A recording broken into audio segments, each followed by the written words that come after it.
So when we start off early in a business, customers just kind of happen. Yeah, we're out there hustling, but we're not that concerned about totally where they're coming from. We just we need to get business going. And so at the early stages, we'll take it from wherever we can get it. As we move through the next stage, this like what I call the scale stage, is that we have to be a lot more intentional and deliberate about this and hone in on the ideal customer. And if we do this, we can actually go from the mentality of customers just happen to us to we actually create the customers we want. And what I mean by that is when you dial in and you have a really clear picture of the person or project or engagement where it is at the nexus of what you're uniquely capable of doing, the unique value you bring, whether you'll win that engagement 95% of the time because it's so clear the value has been defined and it's where the market needs.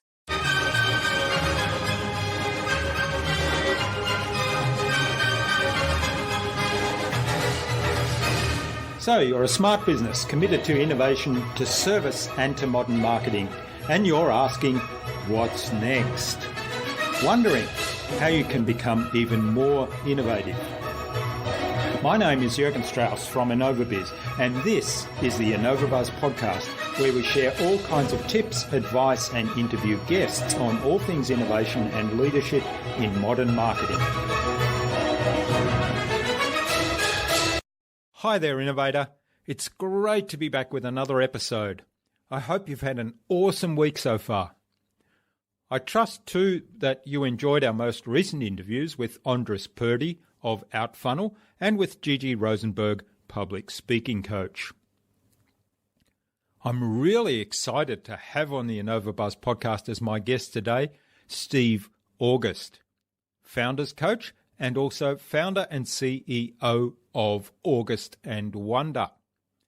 Steve is a serial entrepreneur, a success coach, and he's also a digital artist and maker. Formerly, he founded and was the CEO of Revelation, a market research software company that he took from the idea stage to a multi-million-dollar exit. He's taken a lap around the C-suite and boardrooms in private equity-backed companies, and his writing brings a keen eye to the particular journey of visionary founders. Steve's coaching practice focuses on helping first-time founders and entrepreneurs navigate the learning curve and pitfalls of scaling their business and reaching their full potential. Today's episode is brought to you by the Transformational Marketing Hub, where you'll find a host of free and exceptionally useful information to help you transform your marketing. You can access the Transformational Marketing Hub by visiting innovabiz.co/VIP. Go check it out. It's free to join, and if you're a member already, just log in to get your resources. In our discussion today, Steve talked to me about 3 patterns that explain how businesses get stuck, how founders get burnt out, and how to break through those patterns. He likened the hero's journey to the business journey and explained how to take control of your own journey and story. And we talked about the ideal customer creation process, and he shared his process with us. Without further ado then, let's fly into the hive and get the buzz from Steve August.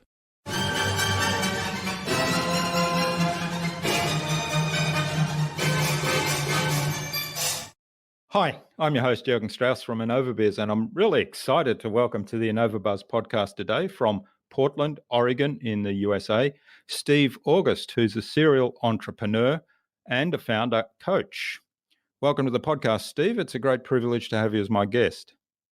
Oh, thank you. It's really great to be here. Thanks for having me. Stephanie Hayes, who was our guest on episode 163 of the InnovaBuzz podcast, introduced us to you, Steve. So a big hello to Stephanie. Hello, Stephanie. Yeah. Now, Steve, you work with business owners to help them create breakthrough clarity, as you call it. So I'm really looking forward to learning more about how you do that today and from all your experience as a serial entrepreneur. But before we start talking about all things breakthroughs and driving forward momentum in business. Give us a bit of a high-level snapshot of your background. How did you get to where you are today, and what were some of the pivotal moments in that journey? Well, Jurgen, it's a long and winding story. Uh, I graduated from university in 1990, which certainly dates me at this point. And I came out, and I would say that my first decade in the working world would be characterized as a career attention deficit disorder. I did a ton of different things. I was a singer-songwriter. I was doing clay animation, video documentary. I was doing desktop IT support to support my various artistic habits. And eventually that morphed into multimedia CD-ROM when that was the next big thing. Then webmastering during the first .com boom, and then business intelligence consulting. And ending up in, of all things, museum exhibit development. And this was in 2002. And my wife and I had our child, and we were looking at our finances, and it turns out that doing museum exhibit development is a really gratifying job from a soul point of view, but not from a financial point of view. Yeah. And my wife's business was in market research, and she did this kind of market research where you go into people's homes and you visit them in homes, like ethnography, like Margaret Mead for consumers. And so we turned her business into the family business, and I was the stay-at-home dad and also the marketing department and also the technology department. And somewhere along the way, a couple of years in, I saw my wife preparing for these in-home visits that she does with the consumers. And she would create a paper diary that she would send ahead, so that they would record what their habits and behaviors were before she got there, so she could see what was happening over time. And it was right around the time that blogs had become part of the landscape. And I said, well, paper diary, web diary, maybe there's an easier way to do this than going to the copy shop and spending hours putting together these diaries and then mailing them out. And so we started playing with blogs as a way to understand consumer behavior and consumer experiences. And at that time, really, the main way you did that was you invite people into a focus group facility. But this seemed like, wow, we have this whole way of accessing people's lives in a way we just didn't have. This is scale and reach. And so we started to play with blogs to do that. We did a project or two, and then we started speaking about them at research conferences. And people started coming up to us and saying, that looks really cool. I'd love to use that. Can I use that? And I would be thinking, you could, but you wouldn't want to, because it was a really horribly difficult system to use. You had to be very technically sophisticated. I said, I bet you I could build something. I bet you there's a need here that I could build something, and they could use that. And so this is how I became a software entrepreneur. Okay. And so we started with a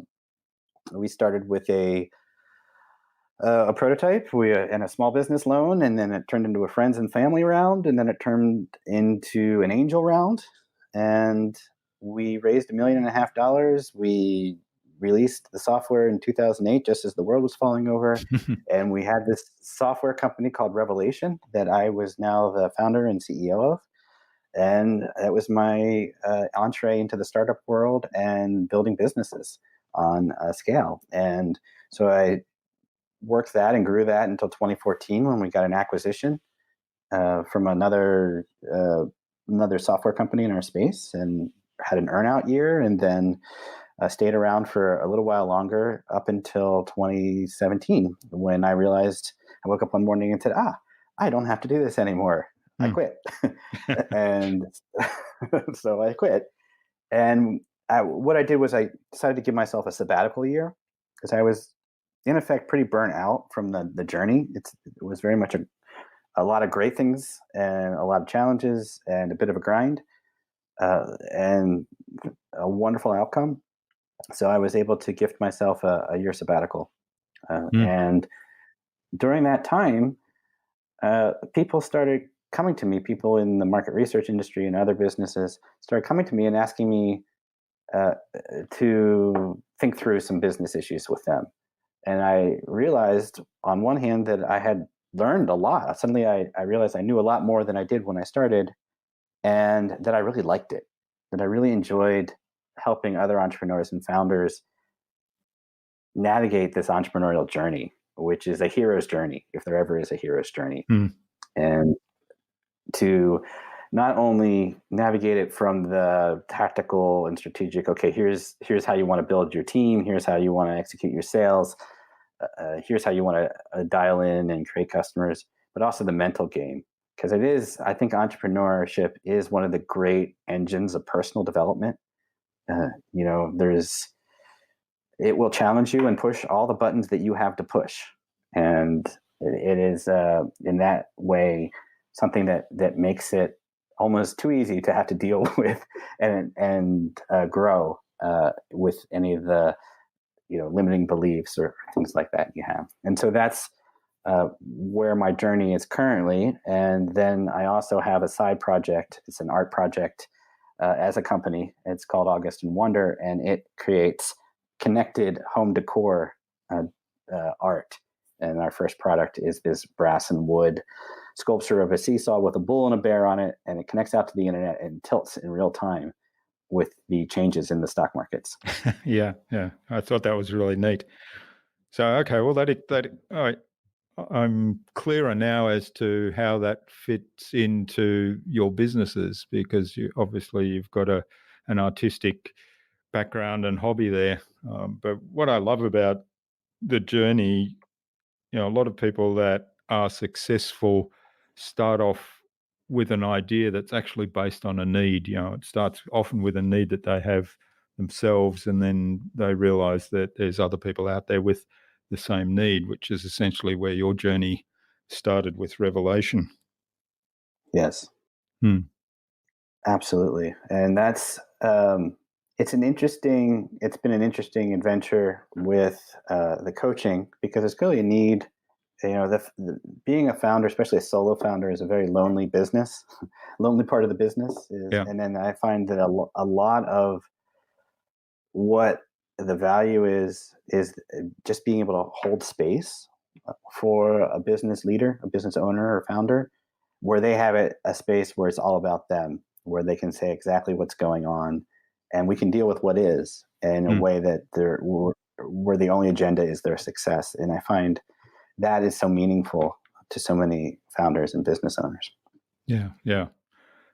All right. Well, before we started the interview, you were talking about the ups and downs of particularly the solo business owner, in terms of there's a period where you do sales and then you successfully sell some product or service, and then you've got to deliver that product or service. So you stop doing sales because you're busy delivering the service.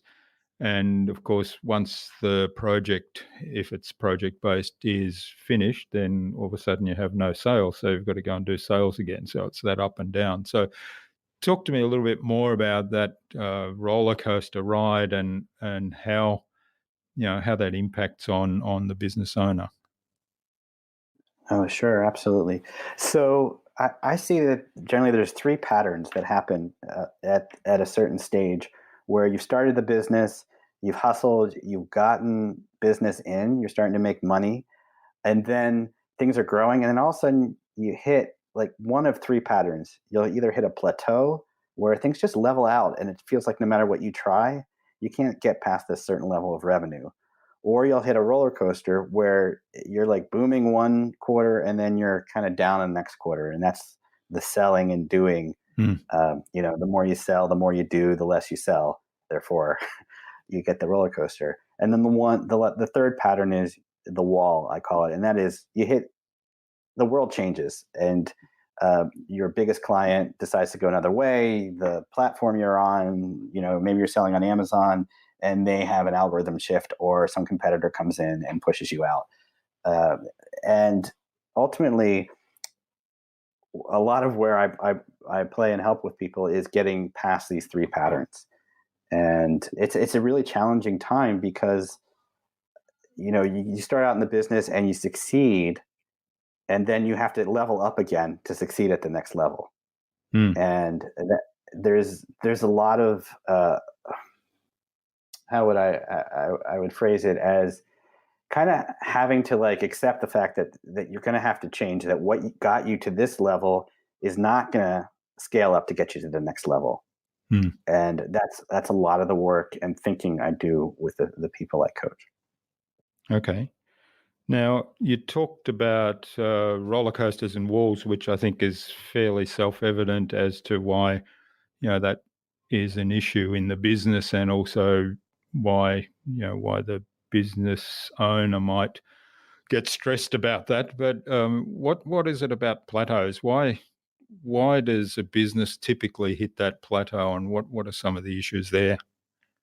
Yeah. So the issues behind plateaus are usually a couple of reasons. One, uh, and the biggest I see is that the sales and marketing capability or capacity of the Mm. organization has topped out, and it has to change and grow. And a lot of times I see, especially when the founder is driving sales, there is a limit to how much a founder can do and drive sales as the company grows. There's going to be some dollar revenue limit, if and they often hit that and say, well, why can't I get past this? Well, because you don't have the resources in place to create the next level up Mm. of revenue stream that you need to. It now has to become more of a system, more operationalized than it did previously. So that's a big one. And the second reason I see for the plateau is that the foundational early stage customers aren't going to be the customers that get you to the next level. And so you have to dial in and focus on, okay, which customers, and really think about where is the sweet spot? Which customers can you narrow in and focus on that you can sell 6 days a week and twice on Sunday, and that's going to be the customer base that gets you to that next level. Mm. All right. Well, that brings us to the question, and again, we had a brief chat about this before we started recording, and that was about ideal customer. And I'm very strong on making sure businesses are really clear on who their ideal customer is, so that they can focus their message and make sure that's who they're speaking to and who they might be attracting in their marketing and sales. But I know your philosophy is around ideal customers are actually created. So tell us a little bit more about that. Yeah, absolutely. This idea. So when we start off early in a business, customers just kind of happen. Yeah, we're out there hustling, but we're not that concerned about totally where they're coming from. We just need to get business going, and so at the early stages, we'll take it from wherever we can get it. Hmm. As we move through the next stage, this like what I call the scale stage, is that we have to be a lot more intentional and deliberate about this, and hone in on the ideal customer. And if we do this, we can actually go from the mentality of customers just happen to us to we actually create the customers we want. And what I mean by that is when you dial in and you have a really clear picture of the person or project or engagement where it is at the nexus of what you're uniquely capable of doing, the unique value you bring, whether you'll win that engagement 95% of the time because it's so clear the value has been defined and it's where the market needs. Uh, and when you've got that person, that engagement dialed in, and you can then say, okay, this person, this is their persona, this is their before and after state. Before they get this service or product, they're going to be thinking and feeling a certain way, and they're going to have a certain status, and they're going to have certain pain points. And then afterwards, all that's going to be like exponentially improved. So once you have a clear understanding of that, of the idea of your ideal customer, and you understand that you're not actually selling what you're selling the after state that Hmm. you're providing for them. You're the gateway to the after state, Yeah. so to speak. And what happens, and I see this time and time again, is now you can create this journey for them to go on.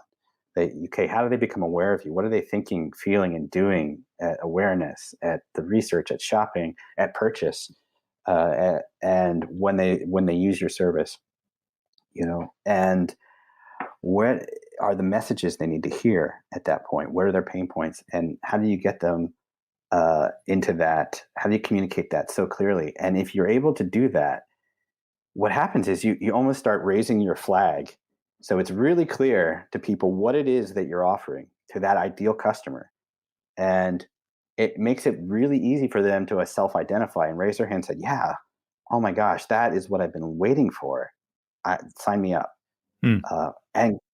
And on the flip side, it also helps people opt out that have no business, that aren't your ideal customers. Yeah.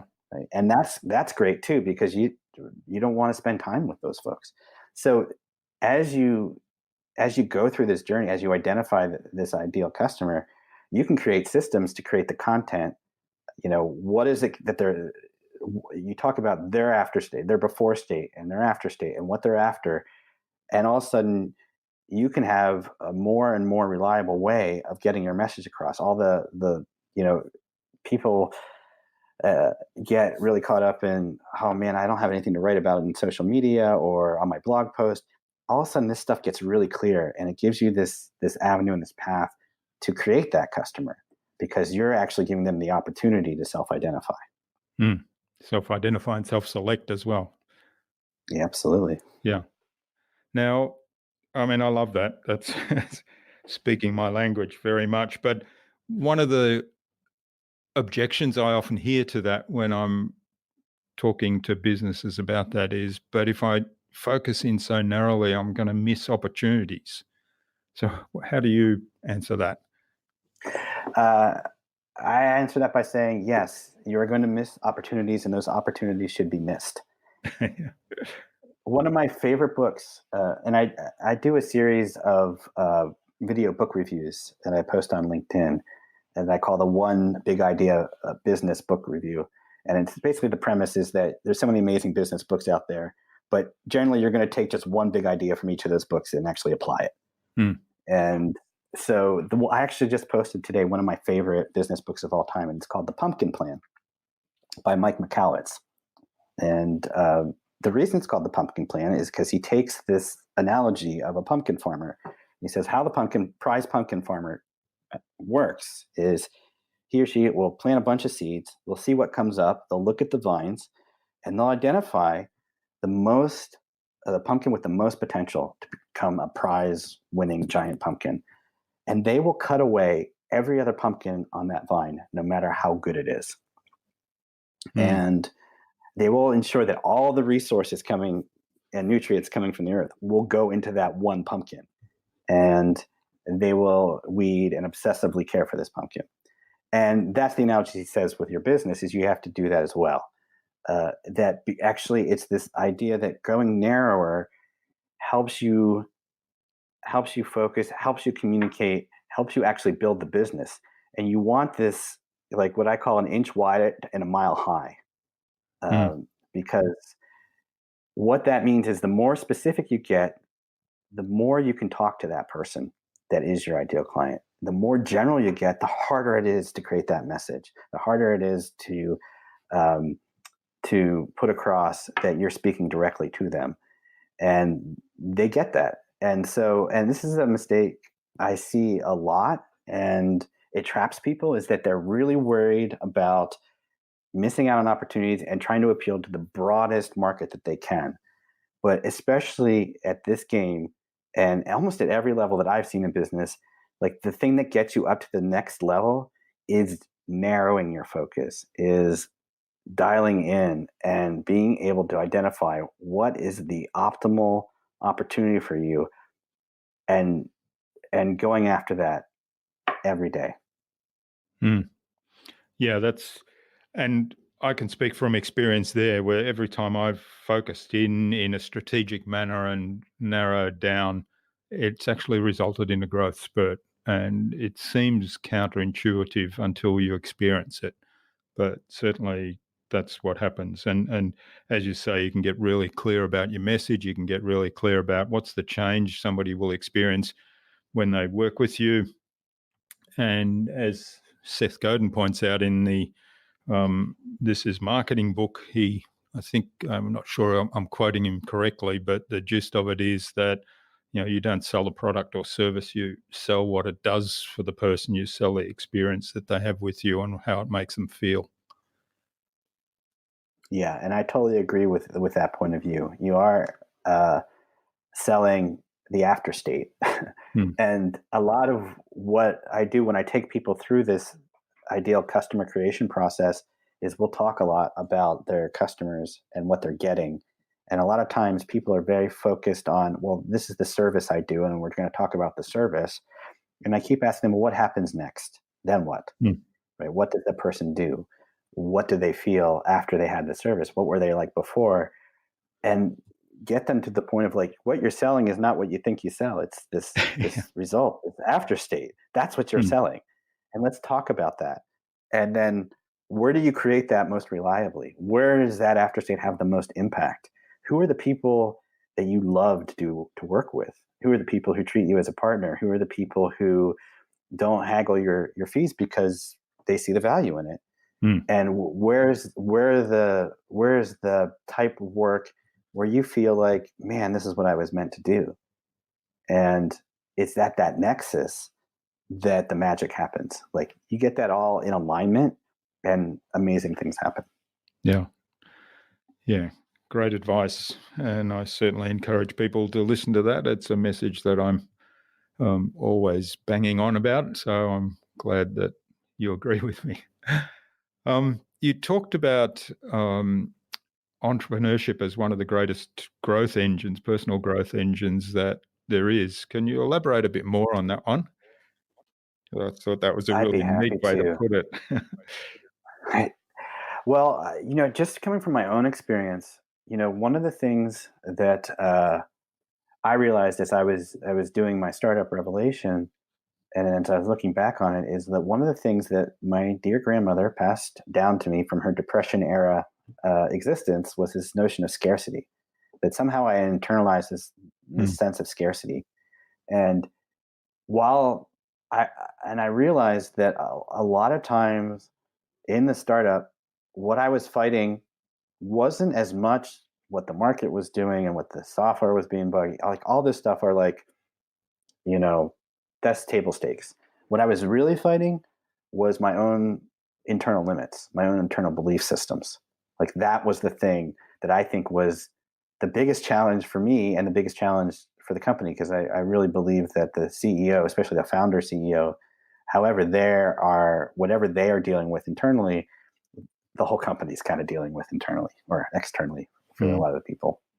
So to me, the blessing in that is that it surfaced it.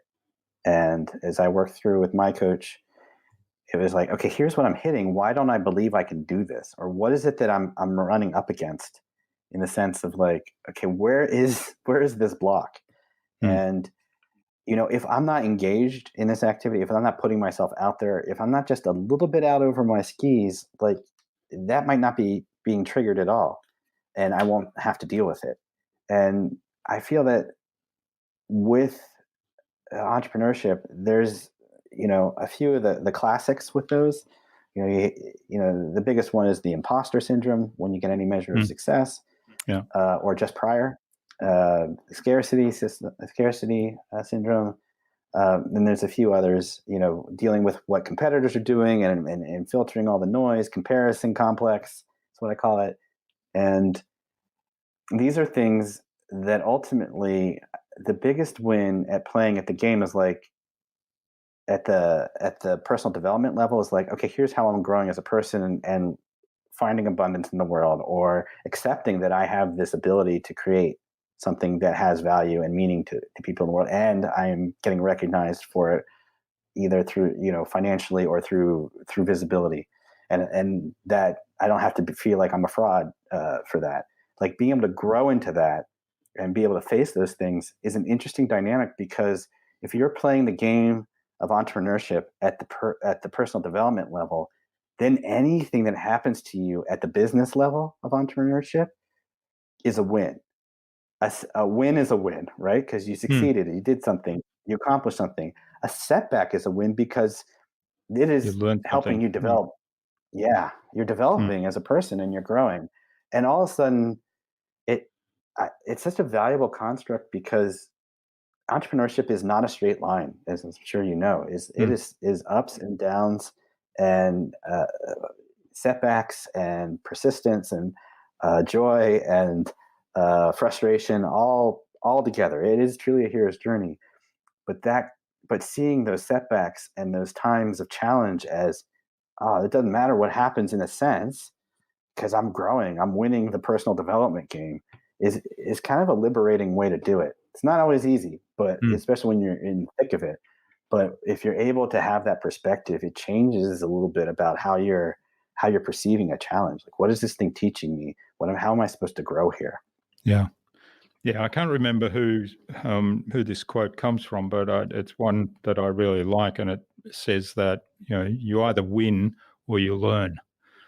So Absolutely, yeah. that's a great one. Hmm. Now you talked a little bit about mindset and that we have all these limiting beliefs that have been handed down to us or have come to us because of an experience we've had in the past.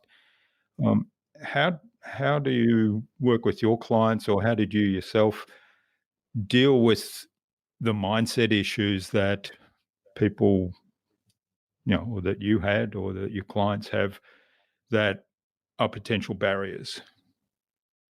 Yeah. So for me, I continue to get coaching. It's something that I find I work on it myself and I work on it with the help of a coach.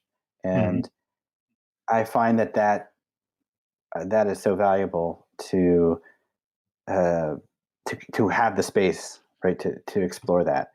And then for my clients, we go through and we talk about story making.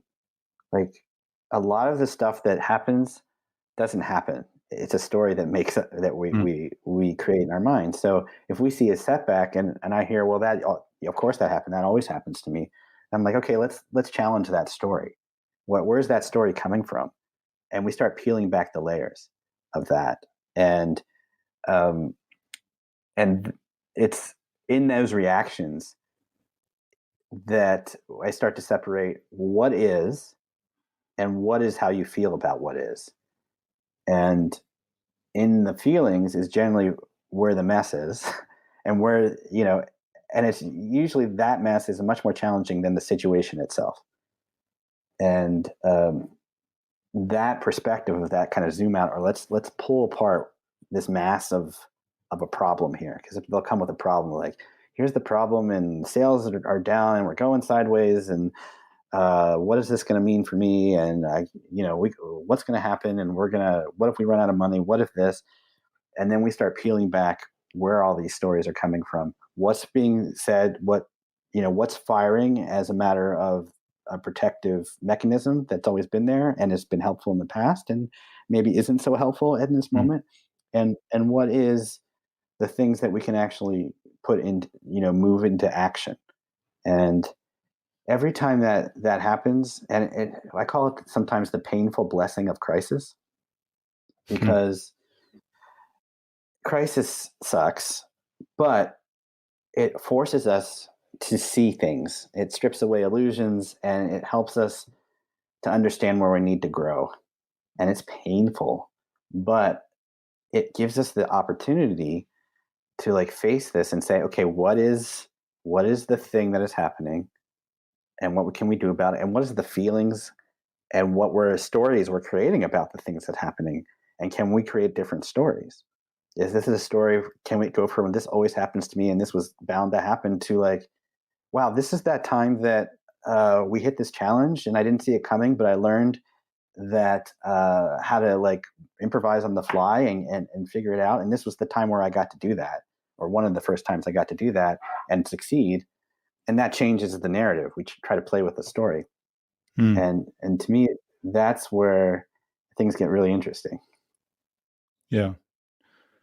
Okay. Now you've mentioned the hero's journey a couple of times, and I use that quite a lot as an analogy to the whole cycle of business in terms of identifying the ideal customer right through to scaling the business once you've gone through sales, marketing, developing the message, and delivering an awesome experience with your product or service. So I think how you use it is more in the mindset and the personal journey. So tell us a little bit about how some of those aspects of the hero's journey apply to that personal journey.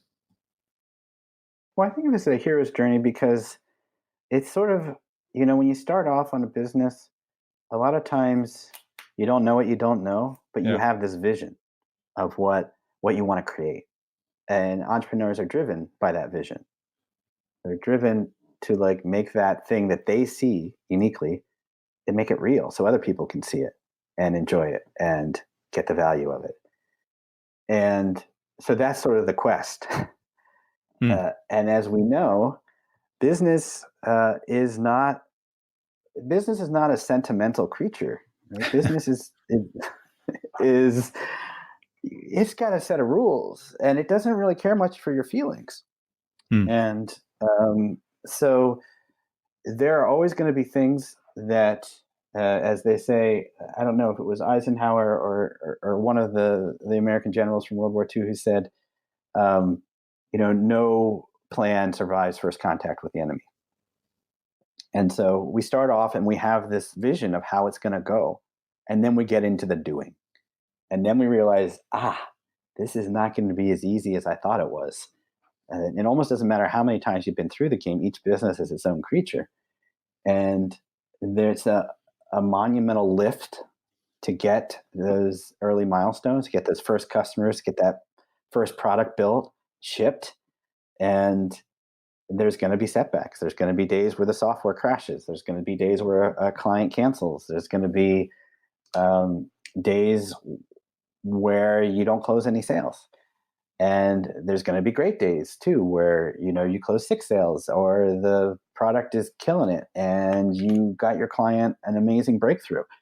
And business is kind of a succession of those things happening, and us continuing to push towards that vision, that goal, ultimate goal that we've identified.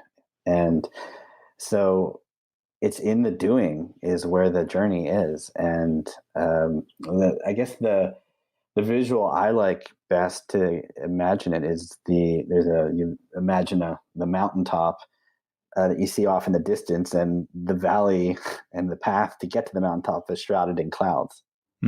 And that is what entrepreneurship is like. We want to get to that peak of the mountain as we see it. It inspires us. And as we go along, we start out and we're at maximum level of uncertainty. Yeah. We know one thing, we know a couple of things. We know where we want to go, and we know that we're the person that wants to go. And then everything else is this constant exercise in trying to mitigate risk in the midst of uncertainty.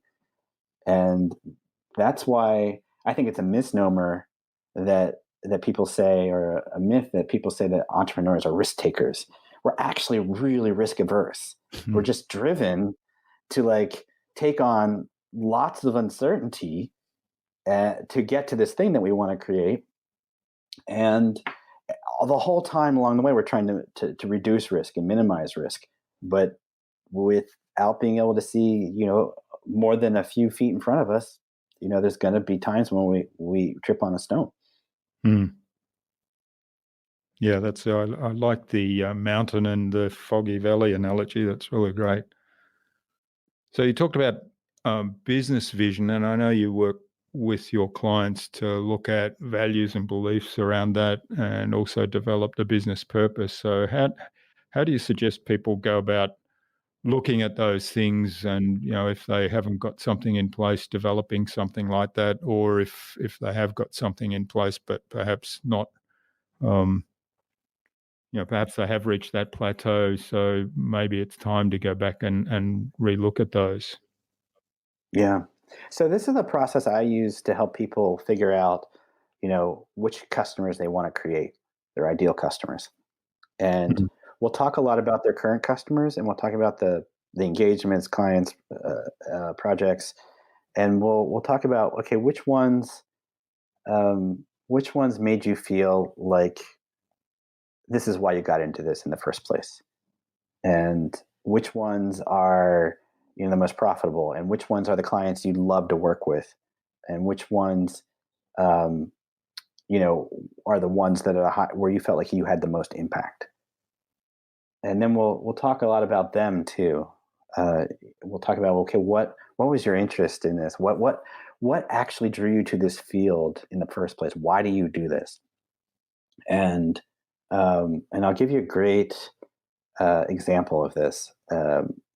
How this went for one client in one conversation, and and how it tied in is like, so I really believe a lot of this comes back to like who we really want to be as people, like what in our adolescence and childhood, what sings to us in the world, and what really makes us feel alive. And that's where I feel like a lot of our power as entrepreneurs come from. And so I was talking with this one client, and she had a data analytics company, and she was getting a lot of input. They had hit a plateau. They had some initial funding, but they were kind of on this unfundable track because they weren't showing any growth. And they had some investors saying, okay, you should be doing Internet of Things for industrial stuff. And she had, well, we do all these other things, and I'm just trying to find the right fit. And so we stepped back and we said, okay, why'd you get into this? Why do you do this in the first place? What is it that appeals to the business that you're in? And she's like, well, I got into it because I feel like I'm a scientist, and I love science. I said, well, okay, well, what kinds of projects makes you feel most connected to you as a scientist? And she said, well, we do this geospatial image mapping and analysis, and that feels to me like we're doing science. And I said, okay, well, let's explore that. And so she started to really narrow and focus on that. And there was some opportunity, some really good opportunity there. And it led, within not too long of a time, from them getting $1 million of funding and a big government contract.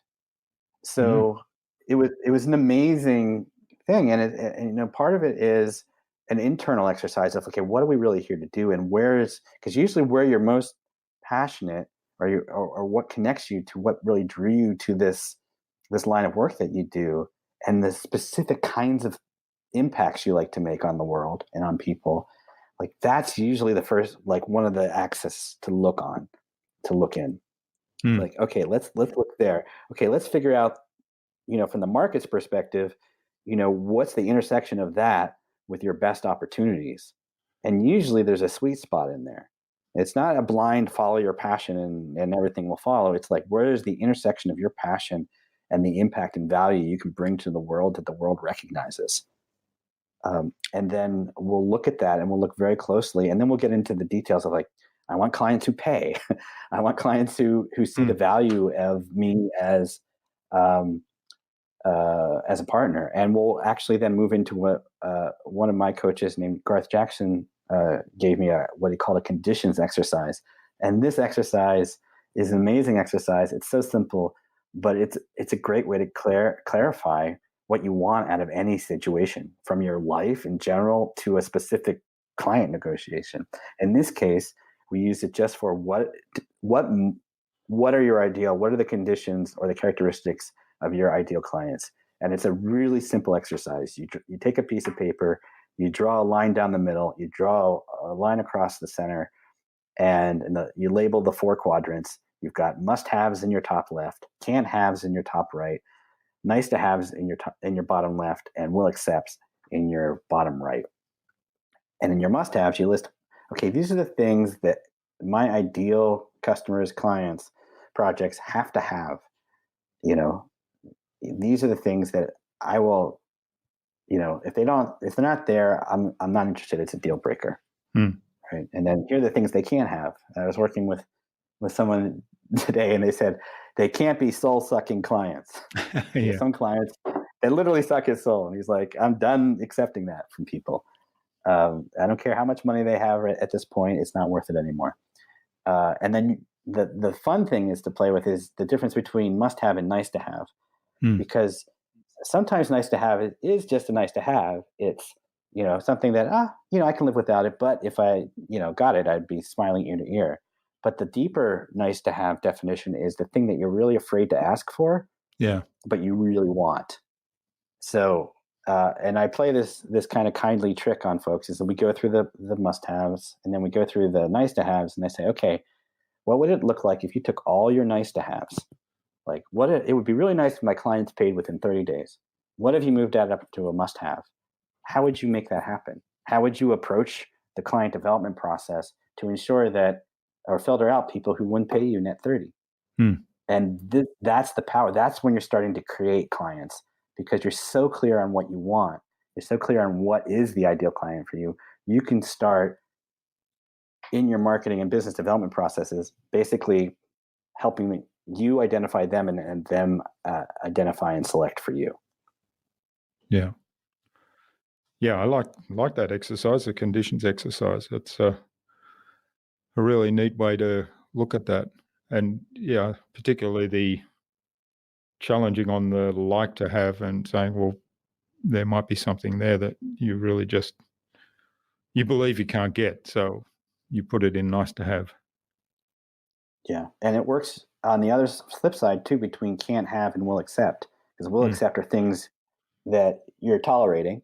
Yeah, that's the nice thing about in this exercise, you can put stuff in will accept. It's one thing to tolerate something because you're putting up with it. It's another thing to make a conscious choice to say, I'm going to accept that, that some clients, because I love this particular client set, I'm going to say I will accept net 60 instead of net 30. I'll accept that. Like that's a trade-off, but that you're proactively making, and it's not just happening to you. Which is another way of taking the power and creating. But using that same line between will accept and can't have, if you take something that you're accepting and you say, yeah, I've been accepting, it's not a big deal, and then you say, move that up into can't have, then all of a sudden you have to start operating differently. And it's amazing what that sense of making that decision or making that choice and seeing it as a choice then ripples through all the other decisions you start to make. Yeah, well, this is fascinating, Steve. I really appreciate you going into all the depths of some of the mindset and planning and strategic aspects of entrepreneurship and building a business. But I'm aware of the time, so I think we should move on to the Buzz, which is our innovation round. And that's designed to help our audience, who are primarily innovators and leaders in their field, with some tips from your experience. So I've got 5 questions. Exciting. Yeah, 5 questions. Hopefully we'll get some insightful answers from you, and that'll inspire people to go and do something awesome today. Yeah, hopefully so. So what's the number one thing you think anyone needs to do to be more innovative? The number one thing I think they need to do is to get away from everything, is take time away from stimulus and input and get out into nature and turn off the phone and spend some time where they can hear their own voice and process things without that constant stimulation and task switching that our modern phone-based existence creates. So make time for self-reflection in a quiet space. Yeah. And you'd be surprised on a hike how much innovation can happen. Yeah. Yeah, I often find that when I'm out riding my bike on my own, that the mind will come up with all sorts of things. Yeah. And there's science behind that. There's science that says that those kind of physical, repetitive activities that don't take a lot of brain power put your mind into a different state and somehow give room and possibility for ideas to flow in a different way. Yeah, we had neuropsychologist Dr. Fiona Kerr on the podcast a little while ago, and she was certainly backing that up with scientific evidence and talking about the power of actually daydreaming, where you allow the mind to wander and switch off from all that stimulus and input, and that was actually a really powerful way to come up with new ideas. All right, what's Absolutely. the best thing you've done to develop new ideas or new products? I think the best thing I've done personally is to go out and be in communities that are thinking in ways different than I am. Hmm. So I developed this art object, internet connected art object called the Market, that is a sculpture of a seesaw and with a bull and a bear on it, and it tilts in real time to whatever's happening in the stock market. And the way that started to come to me is I started to go out to a group in Portland called the Creative Coders, and it was all about using technology for art and using technology for creative purposes, and just being in their community helped me really see possibilities and see the world in a different way. And so, to me, that is a really important aspect of divining something new. Mm. Yeah, that's great advice. So getting new ideas from different environments and different communities. So Absolutely. do you have a favorite resource that you use most often? Oh, geez. A favorite resource that I use. I mean, there's tons. I mean, I love my 2014 MacBook that still has regular ports, and that's sort of the window to my world. Um, but lately, my favorite resource has been having access to beautiful nature here in Portland, Oregon, Mm. and that I feel like if you're anywhere that you can find a place to go out and be in a spacious place in our somewhat crowded world, it's probably not the app or the program or the website or the blog that people would expect. But Mm. to me, I think we've got enough information. I think we've got enough resources. I think what we need more and more is to find ourselves in our own voice. Yeah. Yeah, that's wonderful advice. And we're taking a group of 8 businesses to Fiji in just over a week's time as we record this. And that, the philosophy behind that is very much along those lines, getting away from all the daily stimulus, doing some planning work in a really nice environment, and actually enjoying that environment as part of the whole experience. Yeah, I couldn't agree more. Sounds like an amazing experience that you're preparing. Yep. And we do a lot of work on ideal client, and we start off with business vision and business purpose, but we certainly do quite a bit of work on ideal client as well. All right, what's the Beautiful. best way to keep a client on track? Is to set up the best way to keep a client on track is to give them a clear path, a plan or playbook, and to be able to then um, set up where the accountability comes in. So I have a coach of mine named George Bryant, and he says, and I agree with this sentiment, that people need three things: they need permission, safety, and accountability. And you know, keeping the accountability part, and how I work with my clients is we work on permission and safety, and then the accountability is what keeps everything on track. Hmm. Yeah, great advice. I like that. Okay, and what's the number one thing you think anyone can do to differentiate themselves? Well, I firmly believe that our biggest unfair monopoly is ourselves. Is it? And that is, nobody can be us better than we can be us. And how we express that through our businesses, how we express that, as coaches or as entrepreneurs, is really where that differentiation will come from. And our unique ability to see the world differently than anybody else and to create value in a slightly different way than everybody else, is the key to unlocking, being truly differentiated. Yeah, that's really good advice, and it does presuppose some of what you were talking about earlier, though, sort of having that self-awareness and kind of knowing your own personal purpose as well as the business purpose. Absolutely. All right. Well, thanks, Steve. This has been really great. Now, where can people find out more about you and perhaps even contact you to say thank you for what you've shared today?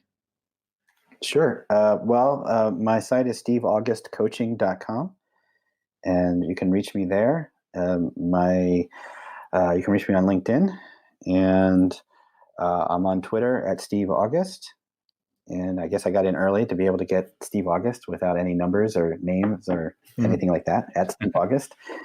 And and then my email is august.steve@gmail.com.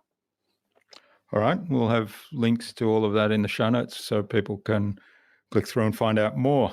What's the number one piece of advice you'd give to any business owner then who wants to be a leader in innovation and in their field? Trust yourself more. That's the biggest thing. Over the years, I wish I had trusted myself more. We have so much input, and there's all these articles and all of this information flying around saying what we should do and should be. But I think the path to success is to listen and trust yourself.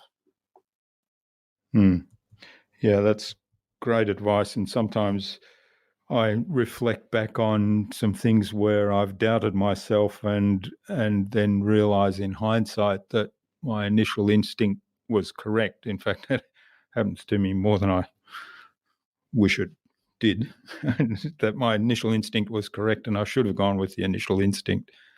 So that's really good advice. All right, then finally, who would you like me to interview on a future InnovaBuzz podcast and why? Ooh, geez, there's so many good people out there to interview.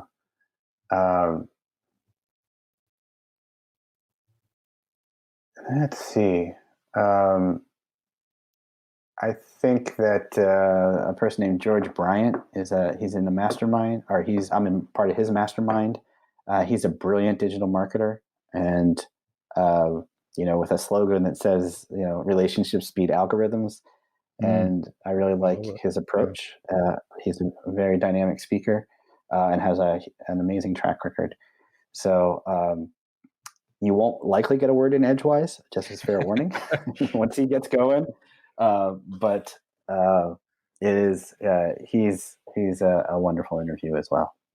All right. Well, we might get an introduction from you for George and get in touch with him. It sounds fascinating. I'm certainly firmly of the belief that there's has been a tendency in this digital marketing age of relationships getting forgotten somewhere along the way. So I'm really keen to find out how he looks at that aspect of keeping that relationship and personalization part of the digital marketing space alive.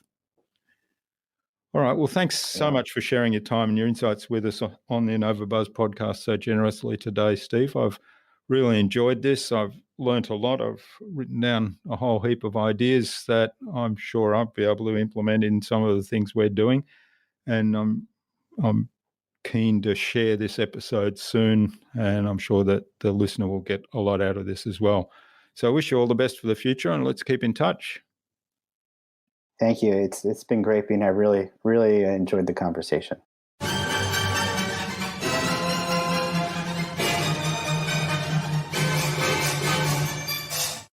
I hope you enjoyed that insightful and engaging conversation with Steve and took something away with you from what he shared. I particularly liked the idea of Steve's process for creating your ideal customer and building a business around that.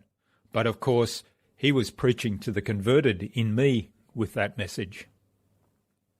I'd love to know what you took away from Steve's interview. Leave a comment below the blog post, which you can find at innovabiz.co/Steve August. That is SteveAugust. All lowercase, all one word, innovabiz.co/Steve August. You'll also find contact information for getting in touch with Steve there, as well as links to his website, the August and Wonder website, his LinkedIn page, and the other resources we spoke about in our conversation. Steve suggested we interview George Bryant, a digital marketer on a mission to help businesses understand that relationships will always beat algorithms, on a future InnovaBuzz podcast. So, George, keep an eye on your inbox for an invitation from us to the InnovaBuzz podcast, courtesy of Steve August. Remember to visit innovabiz.co/VIP to access the Transformational Marketing Hub and all its free and exceptionally useful information to help you transform your marketing. Also, go check out our Tales of Marketing Transformation show at talesofmarketingtransformation.com, where each episode will provide one valuable message to guide you on your journey of marketing transformation. And of course, tune in again next week, where we've got some more fantastic guests lined up for the InnovaBuzz podcast, including Robin Bennett, the technology queen, and Jules Brooke of Handle Your Own PR. Stay connected. Subscribe to the InnovaBuzz podcast so you'll make sure you'll never miss another episode. Head on over to innovabiz.co/subscribe. We'd also love you to leave us a review, because what you think matters to us. Take some of the ideas you've heard today and apply them in your business. Any thoughts, ideas, suggestions or questions, then share them in the comments below the blog post. And remember, if you want to get better marketing results than you ever have, join our fantastic Facebook community at the Tales of Marketing Transformation Facebook group. All you have to do is go to innovabiz.co/TMA. It's free to join. I hope to see you there soon. Until next time, I'm Jürgen Strauss from InnovaBiz. Remember to be awesome and keep innovating.